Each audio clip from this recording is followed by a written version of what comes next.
लोग अभी चर्चा के लिए सब आए हैं। मैं एक चीज स्पष्ट रूप से कह देना चाहता हूं,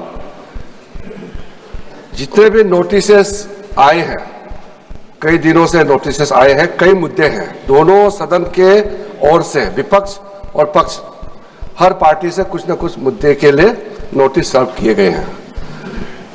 हम सरकार की तरफ से नियम और अध्यक्ष के परमिशन के बाद कोई भी चीज के लिए हम पीछे नहीं हटते हैं, लेकिन जब बीएसी में तय किया गया है कि पहले हम ऑपरेशन सिंदूर पर चर्चा करेंगे, कोई और मुद्दा आते हैं तो उसको बीएसी में तय करेगा।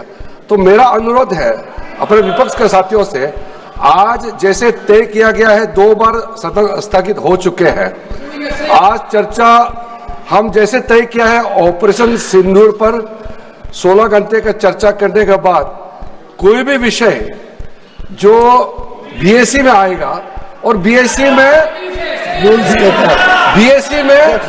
के तहत परंपरा के तहत अध्यक्ष जी के परमिशन से जो भी अगर एक्सेप्ट करता है तो सरकार तैयार है। किसी विषय को लेकर के यहाँ कंडीशन लगा करके आज का इस डिबेट को, महत्वपूर्ण ऑपरेशन सिंदूर डिबेट को डिस्टर्ब करने का कोशिश ना करें। मेरा यह आग्रह है आपसे सबसे। मैंने सब मुद्दे को कहा, हर मुद्दा इंपॉर्टेंट होता है। प्लीज प्लीज बैठिए। माननीय सदस्यगण, हम आज आइटम नंबर 14 पहलगांव में आतंकवादी हमले के जवाब में भारत के मजबूत, सफल एवं निर्णायक ऑपरेशन सिंदूर पर विशेष चर्चा के लिए यहाँ उपस्थित हुए हैं। मेरा सभी माननीय सदस्यों से आग्रह है, ये विषय अत्यंत गंभीर एवं संवेदनशील है। ऑपरेशन सिंदूर के माध्यम से भारत की सेना द्वारा आतंकवाद के विरुद्ध निर्णायक कार्रवाई को पूरी दुनिया ने देखा है। हम सबको हमारी सेना के अदम्य साहस, शौर्य और पराक्रम पर गर्व है। ये सदन साक्षी रहा है, जब जब भी देश के अंदर गंभीर चुनौती हो, गंभीर मुद्दे हो, हमने राष्ट्रीय मुद्दों पर सदैव एकजुटता दिखाई है। आतंकवाद एक वैश्विक चुनौती है। मेरा आपसे आग्रह है कि आज हम राष्ट्रहित और मानवता के भाव को सर्वोपरि रखते हुए हम इस प्रकार से सार्वगर्भित और मर्यादित चर्चा करें कि हमारी सेना और अन्य रक्षा बलों का गौरव बढ़े।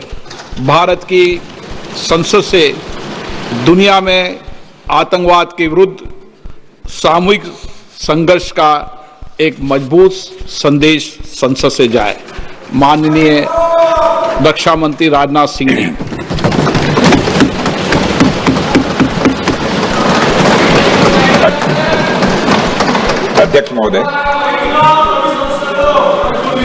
अध्यक्ष महोदय, सबसे पहले तो मैं आपके माध्यम से सदन के सभी दलों के, मैंने जितने भी हमारे सम्मानित सदस्य हैं, उनके प्रति आभार व्यक्त करना चाहता हूं कि ऑपरेशन सिंदूर की जो शानदार कामयाबी हासिल हुई है, उस पर चर्चा करने के लिए आज सदन पूरी तरह से तैयार है। अध्यक्ष महोदय, सबसे पहले मैं इस सदन के माध्यम से मैं देश के उन वीर सपूतों को, उन बहादुर सैनिकों को नमन करता हूं जिन्होंने की राष्ट्र की सीमाओं की रक्षा के लिए आज जब भी आवश्यकता पड़ी है अपना बलिदान देने में वह पीछे नहीं रहे हैं।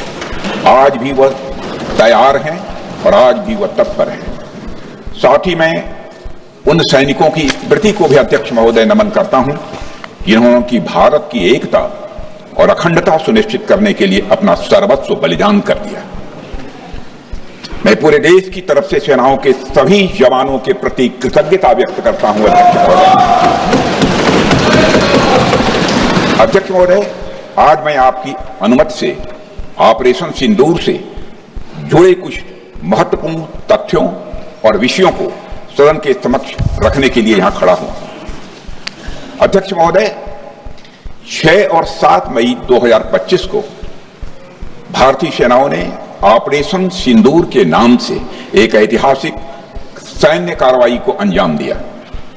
यह केवल एक सैन्य कार्रवाई नहीं थी, बल्कि यह भारत की संप्रभुता, उसकी अस्मिता, देश के नागरिकों के प्रति हमारी जिम्मेदारी और आतंकवाद के खिलाफ हमारी नीति का एक इफेक्टिव और डिसाइसिव डिमॉन्स्ट्रेशन था। अध्यक्ष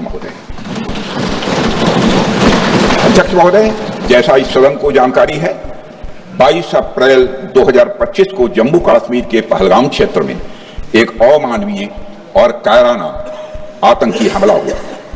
इस हमले में हमारे 25 निर्दोष नागरिकों सहित एक नेपाली नागरिक की भी जान गई थी। उन निर्दोष लोगों की जान उनका धर्म पूछ कर लिया गया। यह अपने आप में अमानवीयता का सबसे कुत्सित और सबसे घृणित उदाहरण था।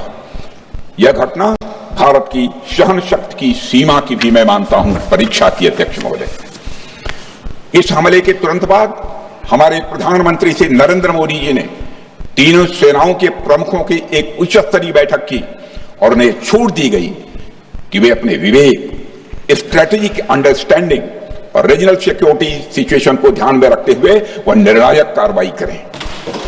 इसके बाद हमारे सैन्य नेतृत्व ने न केवल अपनी मैच्योरिटी दिखाई, बल्कि उस स्ट्रेटेजिक विजडम का भी परिचय दिया जिसकी उम्मीद भारत जैसी एक रिस्पॉन्सिबल पावर से की जाती है। अध्यक्ष महोदय, ऑपरेशन सिंदूर को अंजाम देने से पहले हमारी सेनाओं ने हर पहलू का बहुत ही गहराई के साथ अध्ययन किया। हमारे पास कई विकल्प थे, लेकिन हमने उस विकल्प को चुना जिसमें आतंकवादियों और उनके ठिकानों को अधिकतम नुकसान पहुंचे और जिसमें पाकिस्तान के आम नागरिक को कोई क्षति न होने पाए, इस बात की भी हम लोगों ने चिंता की। अध्यक्ष महोदय, हमारी सेनाओं द्वारा की गई वेल कोऑर्डिनेटेड स्ट्राइक्स ने 9 टेररिस्ट इंफ्रास्ट्रक्चर टारगेट्स को प्रिसीजन के साथ, सटीकता के साथ हिट किया और इस सैन्य कार्रवाई में एक अनुमान के अनुसार 100 से अधिक आतंकवादी, मैं बहुत संभल कर बोल रहा हूं अध्यक्ष महोदय, हमारी फिगर गलत ना होने पाए, फिगर इससे बहुत अधिक है। 100 से अधिक आतंकवादी, उनके ट्रेनर, उनके प्रशिक्षक, उनके हैंडलर लश्कर-ए-तोयबा और हिजबुल मुजाहिदीन जैसे आतंकवादी संगठनों से संबंधित थे। ये वही आतंकी संगठन हैं जिन्होंने पाकिस्तान की सेना और ISI का जिन्हें खुला समर्थन प्राप्त है।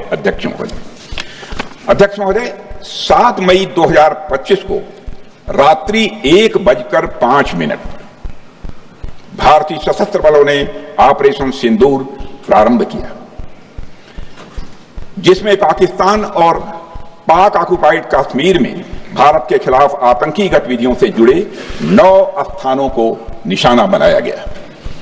इसमें POK के मुजफ्फराबाद में सवाई नाला और सैयदना बिलाल कैंप, कोटली में मस्जिद अब्बास व मसबर रहील शाहिद कैंप, कोटली में गुलपुर कैंप, भिम्बर में बरनाला कैंप, कोटली में अब्बास कैंप और पाकिस्तान के पंजाब प्रांत में बहावलपुर, मुरिदके और सरजाल और मेहमुना जोया शामिल थे। इनमें से 7 आतंकी शिविरों को भारतीय सेना ने पूरी तरह से नष्ट कर दिया,